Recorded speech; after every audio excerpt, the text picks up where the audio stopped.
Nvidia might not be the most beloved corporation in the tech world, but their 12GB RTX 3060 remains a very popular GPU. Sitting at the top of the Steam hardware survey at the time of writing, it seems like plenty of people out there trust the 3060 for their gaming needs.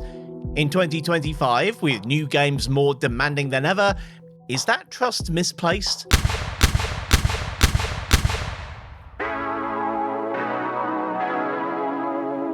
This video was sponsored by AliExpress. If you're interested in picking up the graphics card featured in this video, or anything else from their wide range of PC components, you can use my discount codes to get up to £35 off. If that's not enough, the AliExpress Cashback Challenge is back from the 15th till the 30th of April 2025. Join the Iceberg Tech team either by typing Iceberg Tech into the AliExpress app search bar, or using the QR code on screen now. Earn points and 2% cashback on your initial purchase, and unlock more cashback as your points increase, up to a maximum of 10%, which can then be redeemed against your next purchase from AliExpress. The more you buy, the more you save. Given the current situation in the world, I think the latest and greatest generation of graphics cards are sliding down people's lists of priorities. Yes, the RTX 3060 is one generation old, and yes, the 5060 is about to make it too, but that doesn't make the 3060 irrelevant. Being an RTX series GPU, it is still fully supported by Nvidia's latest drivers. It has ray tracing and DLSS, including the new Transformer upscaling model, and even has more VRAM than the cards that succeeded it. It may lack frame generation, but if that's troubling you, there are ways of achieving something similar with FSR or lossless scaling. The old GTX 1060 was one of the cards that saved PC gaming the last time the GPU market had a meltdown, so can the 3060 pull off the same trick in 2025? The version I have for testing was provided by AliExpress for review, and it's made by MLLSE? MLLSE. Not a name intended to be said out loud, I guess. MLLSE are not an official board partner for Nvidia, AMD, or Intel, but I've checked, both using GPU-Z and by tearing the card down and looking at it, this is a real desktop RTX 3060, not the mobile version that was being bandied around the internet a few years ago. And it runs just fine on the official Nvidia driver package. It has the correct number of ROPs, which seems like a low bar to clear, but I guess this is where we are now, and the requisite 12GB of VRAM, which I consider to be the bare minimum for some games in 2025. Externally, the MLLSE looks pretty conventional. It has a mostly white plastic exterior, with a backplate and shroud that are a step above some of the ones I've seen in the past, with some nice geometric designs that echo the more established brands. It's a 2-fan card with no RGB to speak of, and it runs off a standard 8-pin PCIe connector. The heatsink isn't that heavy, but it has a set of 4 heat pipes running across the short axis of the card, so it's far from the worst heatsink I've ever seen. Honestly, there's nothing out of the ordinary so far. It's almost like I'm looking at a budget card by Gigabyte or MSI. According to GPU-Z, the sub-vendor is listed as Nvidia, and the clocks match the reference specs according to Tech PowerUp.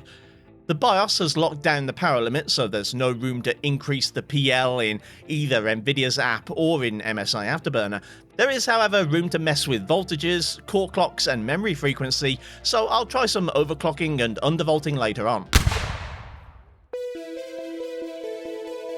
Starting with the latest addition to my test suite, The Last of Us Part 2.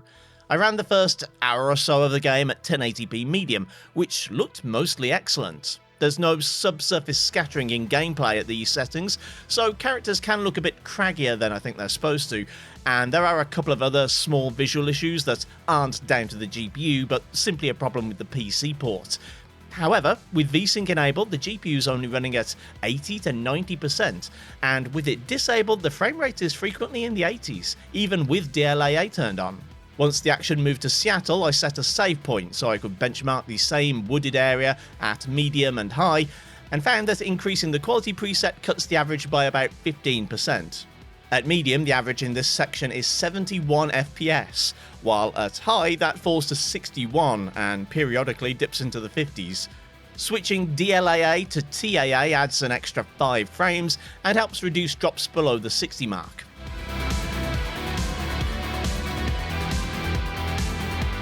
Kingdom Come Deliverance 2 is a relatively lightweight game by modern standards, and it's very much at home on previous gen hardware like the 3060. At 1080p high with DLAA turned on for good measure, the 3060 can still manage 70 FPS, and if you like, you can crank up settings to Ultra and still see 53. Whether this is tolerable or not is down to your personal preference, but we're talking about 15th century Bohemia, not Verdansk. You can probably handle a few frames below 60.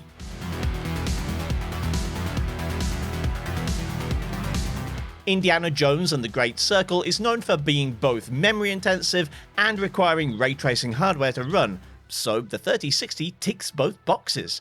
In fact, this is a great choice of GPU for this game, as at 1080p high settings it can achieve nearly 60 FPS.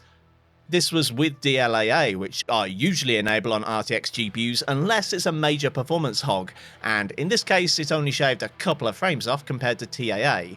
If you want a more solid 60 FPS, I'd probably suggest skipping TAA and either dropping to medium or going straight to DLSS upscaling. There are a couple of heavier games in 2025 that the 3060 simply isn't a good choice for, and one of them is Stalker 2. At medium settings with DLAA, it only runs at 48 FPS, and switching to TAA only raises that to 50. Dropping to low only adds 10% to the average, so this is unfortunately another game that might need upscaling to get a solid 60. Monster Hunter Wilds really cries out for the highest texture quality you can set, mainly because medium or lower tends to look like trash. At 1080p, the 3060's 12GB buffer is sufficient to turn textures up a bit, so for my benchmark run I chose the medium preset and high textures with 16 times anisotropic filtering, which still managed 47 FPS. The lows are slightly misleading, as this is the canned benchmark provided by Capcom and features a lot of camera cuts and transitions, but there's still a very broad range of performance in this game, with some weather effects causing frame rates to fall into the 30s. The latest Assassin's Creed is also pretty damn heavy. At 1080p medium, Shadows is only achieving 42 FPS on average, and dropping to low only increases that to 53.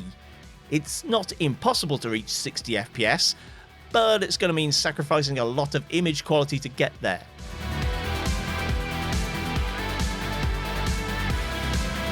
As another UE5 title, Avowed suffers from the usual stutter as you move through the world, so despite being quite playable at 1080 medium with a 55 FPS average, the lows are below 40. Dropping to low or adding DLSS will help the average, but it won't do anything for the stutter. Another game which can't be saved is Spider-Man 2, which has really excellent averages, over 65 FPS at 1080 high with DLAA turned on, but which has terrible percentile lows. Someone in the comments of a previous video theorized that it might be related to MSI Afterburner's power monitoring, but I turned it off and the frame rate was virtually the same within margin of error. I have previously suggested that frame generation could be used to fix this, and it does work, but it's not entirely unproblematic either. Simply activating frame gen causes a heavy aliased shimmer, and even reduces the quality of text. Enabling VSync fixes the first part, and gives a generally very smooth frame time graph, but it doesn't fix the text thing. Dragon Age Veilguard is a decent time on the 3060, looking pretty stunning at 1080 high with DLAA and only a few frames short of a 60 average.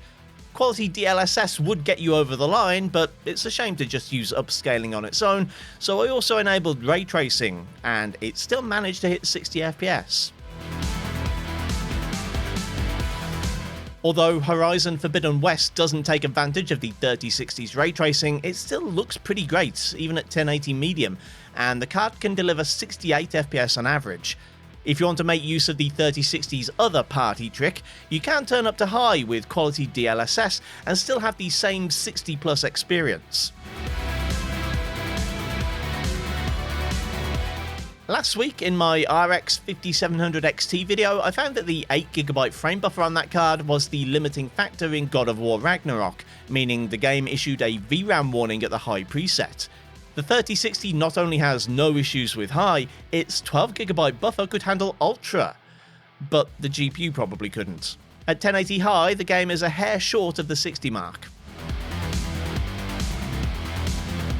Star Wars Outlaws has its own unquenchable thirst for VRAM and is also demanding as hell, and the 3060 is only really delivering on one of those. At 1080 medium it averages 50 FPS, which doesn't look bad and is fairly enjoyable.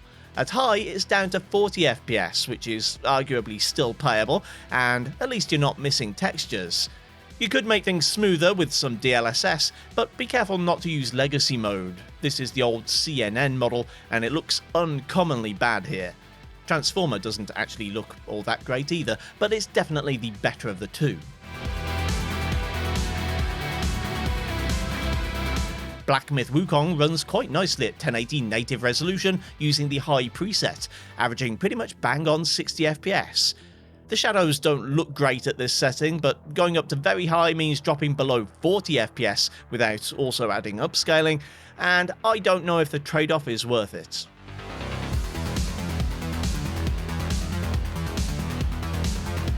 Throughout the making of this video, I was quietly comparing the 3060 to the RX 5700 XT, which is also available from some lesser known brands on AliExpress for about £50 less.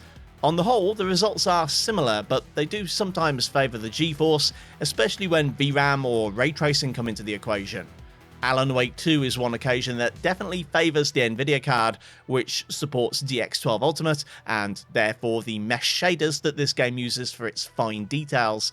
So it's not surprising that the 3060 is almost 40% faster than the Radeon at 1080 low, averaging 48 FPS, and not suffering the same huge drops that card had when turning on the flashlight.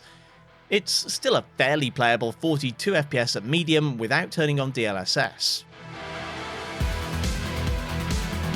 Cyberpunk 2077 runs at about 80 FPS at native 1080 high on the 3060, which is a really excellent result.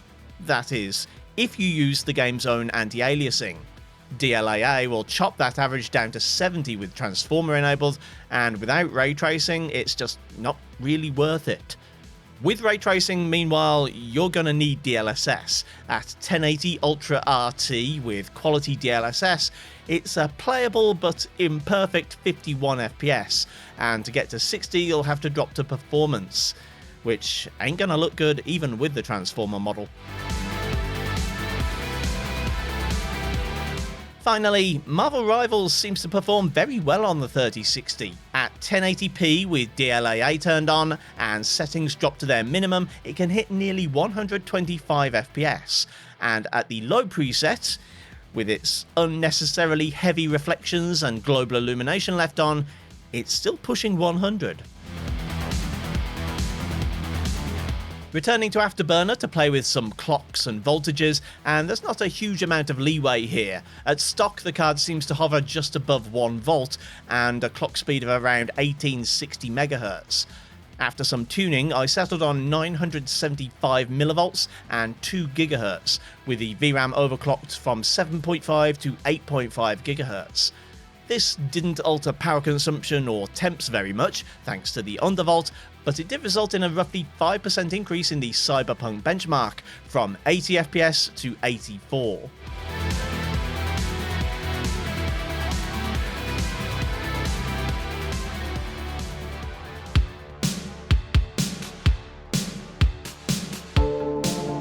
So, the RTX 3060 itself is doing okay in 2025.